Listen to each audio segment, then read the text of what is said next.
Hi, I'm Congresswoman Jen Kiggans.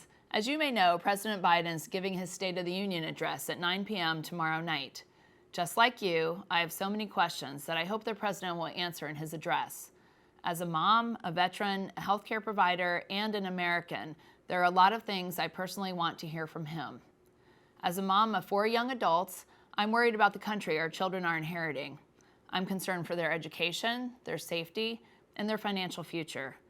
Since President Biden took office, everything costs more. This is a fact. American families like yours and mine are paying more than an extra $1,000 a month just to buy everyday necessities, and so many people cannot afford to buy a new home, a new car, or even pay off their credit card bill every month. Hardworking Americans deserve the financial security they need to pay their bills on time. They deserve an economy that gives the next generation a chance to reach the American dream. President Biden has taken away American energy independence and put crippling mandates and regulations on our businesses. These two things, coupled with out-of-control government spending, have our economy going in the wrong direction. But beyond the economy, the crisis at our southern border must be addressed. I've traveled to our southern border twice and seen firsthand the disastrous impact of the Biden administration's reckless illegal immigration policies. It's a humanitarian and national security nightmare. Since President Biden took office, there have been at least 8.7 million illegal border crossings, and those are the ones we've counted. Our families and communities are in danger as a result of this, as we are seeing a rise in human trafficking, fentanyl trafficking, and more domestic violent crimes committed by illegal immigrants in our country. We also know that there are more Chinese nationals crossing the border and that other people from unfriendly countries who are on the terrorist watch list are crossing too.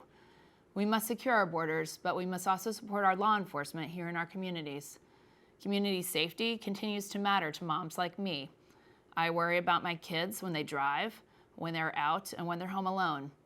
President Biden must answer for a sharp increase in crime rates under his watch and for the message he is sending about holding violent criminals accountable. As a former Navy helicopter pilot, Navy wife, and now mom to children who serve, one of the things that keeps me up at night is our country's ability to deter aggression from our adversaries. I'm a big peace through strength girl, but with Biden at the helm as commander-in-chief, we have seen the world turn to chaos and war. One of the main reasons I came to Congress was to ensure our military remains the best in the world. Now, more than ever, we must prioritize and project American strength around the globe. But we've done the opposite these past 3 years, from the disastrous Afghanistan withdrawal to Putin's invasion of Ukraine, to Hamas and Iran's deadly terrorist invasion of Israel, to China's ever-increasing aggression in Southeast Asia. Our world is less safe now, and our active-duty military are at risk of being sent in harm's way every single day. We must ensure our military men and women have the warfighting capabilities they need while also providing the quality of life they deserve, from paying compensation to housing, childcare, and health care. Speaking of healthcare, serving as the only nurse practitioner in Congress has allowed me opportunities to serve veterans in a special way. I'm frustrated by the lies the current administration has been telling about Republicans when our House majority has said time and time again that we prioritize protecting veteran healthcare, Social Security, and Medicare. This year, we passed the largest budget for the Veteran Affairs Administration in recent history. For me, protecting veterans, especially their healthcare, has been a top priority and a privilege since day one.